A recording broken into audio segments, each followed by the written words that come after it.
V rubriko Glas ljudstva pa nam je tokrat pisal Stane iz Tolmina, ki ga zanima, zakaj še vedno premikamo kazalce na uri naprej in nazaj. Ker mi o premikanju kazalcev vemo toliko kot vlada o novem davku na nepremičnine, se pravi še 2 leti ziharnač, smo za odgovor raje povprašali tako imenovanega Tiča Stržiča, človeka, ki zna za čisto vsako težavo najti istega krivca. Stane tu odgovarja Pavel R.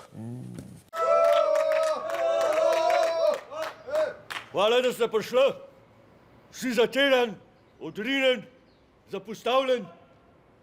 Predvsem pa hvala vsem pokojenkam in upokojencem z najnižjimi pokojninami, da ste plačali 10 evrov za avtobus kljub temu, da boste javni prost zastoj. Imamo 3 zahteve.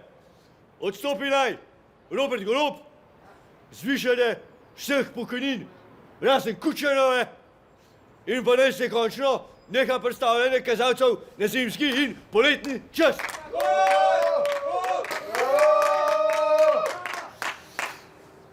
Ne pozabite, da mladi danes ne nosijo več ur, ker jih imajo na mobitelih, imajo ure na telefonih, na računalnikih in te se predstavljajo same.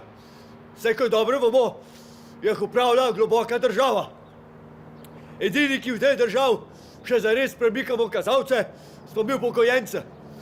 Samo mi jemljemo ure sten, vrtimo koleške, samo mi vzamemo si cel popolni cajt, da prestavimo uro na šporget. Nekateri med vami ste to počeli 40 let. Za vse nas vlada Roberta Goloba pa pričakuje, da boste to počeli še naprej.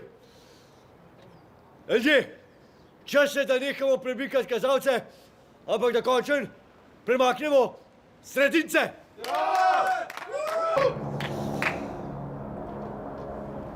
Predstavljanje ure koristi samo energetskim oligarhom, ki na ta račun pozimi služijo, ker morajo ljudje prej prižgati luči.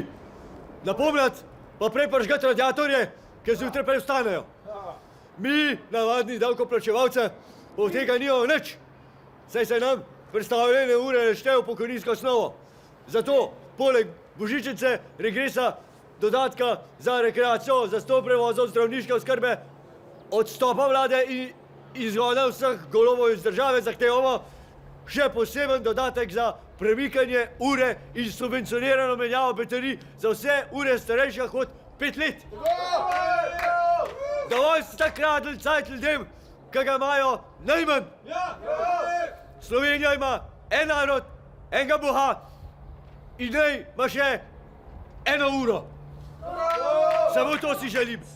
Živela Slovenija, živeli vsi zbrani. Hvala.